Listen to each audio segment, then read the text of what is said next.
आज का vlog start करते हैं। जो सुबह के टाइम में रूटीन के केसेस थे, उन केसेस के अंदर क्योंकि क्लाइंट्स कोर्ट के बाहर वेट कर रहे थे और हर कोर्ट के अंदर कॉलेज के मुताबिक केसेस कॉल हो रहे होते हैं, तो उसके अंदर पॉसिबल नहीं था कि मैं वीडियो बनाता।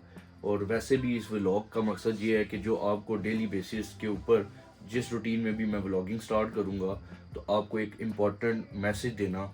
उस इम्पॉर्टेंट मैसेज से आपको लीगल अवेयरनेस आएगी, आपको हमारे माशरे के बारे में पता चलेगा कि यहाँ पे लॉ किस तरह वर्क करता है, थ्योरेटिकली लॉ क्या है, प्रैक्टिकली लॉ किस तरह वर्क करता है, और क्या इंसाफ के असूल के लिए हमारे मुल्क में जो निज़ाम है उसमें आसानियाँ मौजूद हैं या हर शख्स को दुश्वारी का सामना करना पड़ता है।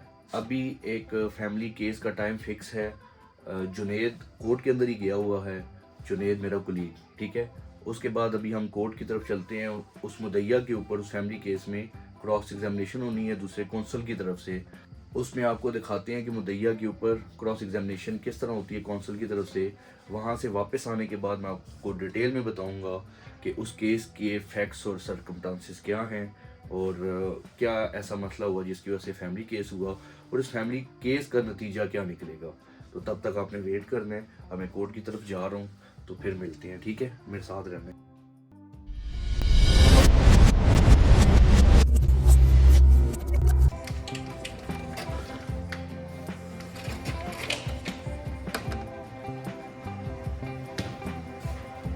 अभी मैं जा रहा हूँ कोर्ट की तरफ और फिर देखते हैं कि क्या दूसरी तरफ से कौंसल आ गए हैं और उसके मुताबिक फिर आपको दिखाता हूँ कि क्रॉस एग्जामिनेशन किस तरह होती है। किधर क्रॉस एग्जामिनेशन था, लेकिन दो बातें तो उन्होंने एडमिट कर ली हैं हमारी। अच्छा, अभी जज साहब ने कहा है चलें इसके नेक्स्ट वीक क्या बातों की हद तक जो है दो इशूज़ हैं, ठीक है। तो उनकी हद तक आप जो है वो जरा कर लें। दो चीज़ें जो है उन्होंने कर ली। मैं तो क्रॉस के लिए फिर डेट डाल दूँ। मैंने क्रॉस के लिए एक लंबी सी डेट डाली है अगले महीने। जैसा आपसे रिक्वेस्ट की है, मैंने कहा सर दो इसमें इश्यूज़ हैं, उन पे जरा कौन सी इतनी लंबी होगी, तो एक हफ्ते की डेट डाल दें। लेकिन बस बात हुई है कि लिंगरान को भी चलो, केस अच्छा तैयार किया हुआ था, इसका मतलब है उसका फ़ायदा हो गया हाँ, हमें। हाँ, कुछ चीज़ें यानी कि वो मान के चला गया। चलो देखते हैं नेक्स्ट केस। अभी फिर इस तरह करते हैं कि वो कल जो थाना रिकॉर्ड रूम गए थे अटेस्टेड कॉपी के लिए, उसके लिए दोबारा जाते हैं और जाके पता करते हैं कॉपी ताकि मिलते हैं हमें। अभी एक और केस था वो इलाका मजिस्ट्रेट साहब की कोर्ट में, तो उसकी डेट चेक करनी है, उसकी डेट क्या हुई है, ताकि फिर क्लाइंट पूछ रहा था उसको डेट भी बतानी है आगे।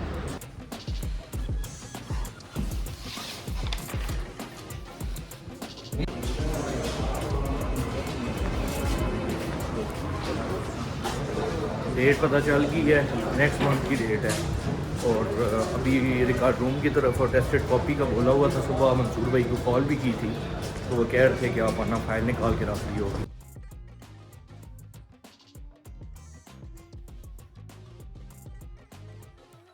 कह रहे हैं कि फ़ाइल चेक की थी, मैं दोबारा अभी चेक करता हूँ, उस टाइम मिली नहीं है। तो बस अभी इनका वेट है, फ़ाइल मिलती है जो ही तो फिर इसकी कॉपी करा के और अटैच करवाते हैं कॉपी को, और फिर क्लाइंट को फ़ोन करते हैं कि यार ये ले जाओ जाके जान छोटे सा।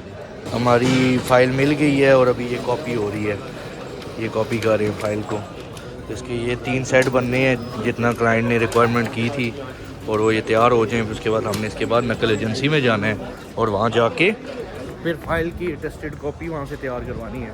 तब तक अभी कफ एंड कॉलर यहाँ पे है ड्राई क्लीन के लिए, वहाँ पे सूट दिए हुए थे ड्राई क्लीन होने के लिए, वो होगी होंगी, उन्हें रसीद दे के वो सूट लेने हैं, वो लेते हैं। तब तक कॉपीज़ तैयार होगी होंगी। और जनाब हम कफ एंड कॉलर आ गए हैं, इनको रसीद देते हैं। अस्सलाम वालेकुम जी भाई, ये देना कोट थे ड्राई क्लीन के लिए दिए हुए, और ये कोट करना है। ये जो है ना सूट दिए हुए थे ड्राई क्लीन होने के लिए मिल गए हैं, तो अभी इसे खुद ही उठा के लेके जाना पड़ेगा। काम आए थे तो इसका याद आ गया, तो अब इसे जाके फिर ऑफिस रखते हैं। और तब तक अभी उम्मीद है जाते हैं कॉपी की तरफ, तो कॉपी भी तैयार हो चुकी होगी, कॉपी मिल गई है। अभी हम जा रहे हैं नकल एजेंसी की तरफ, नकल एजेंसी में कॉपी देते हैं और इसको टेस्ट करवा। ये इमरान भाई, ये इमरान भाई टेस्ट करना।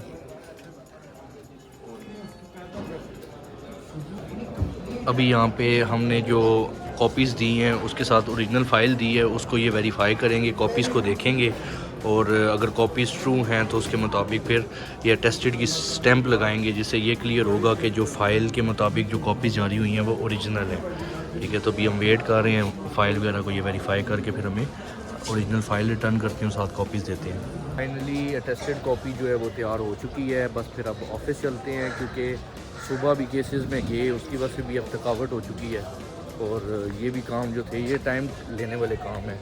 तो अभी ऑफिस चलते हैं, ऑफिस जाके फिर आपको उस फैमिली केस की तरतीब बताता हूँ, उसकी डिटेल बताता हूँ कि उसके फैक्ट्स और सर्कमस्टांसेस क्या थे, क्या ऐसी वजूहत बनी जिसकी वजह से केस किया गया और उसका रिजल्ट क्या नहीं। हाँ जी, ऑफिस के अंदर मैं आ गया हूँ और जो केस जिसके बारे में मैंने कहा था कि आपको डिटेल के साथ बताऊंगा, वो केस ये था कि लड़की फ़िक्र जाफिया से ताल्लुक़ रखती है और अभी इस टाइम पे टीचिंग कर रही है और उसके हस्बैंड ने उसे क्या किया कि मार पीट के उस पर तशद्दुद करके उसे घर से बाहर निकाल दिया और उसका गोल्ड भी जो है वो ले लिया।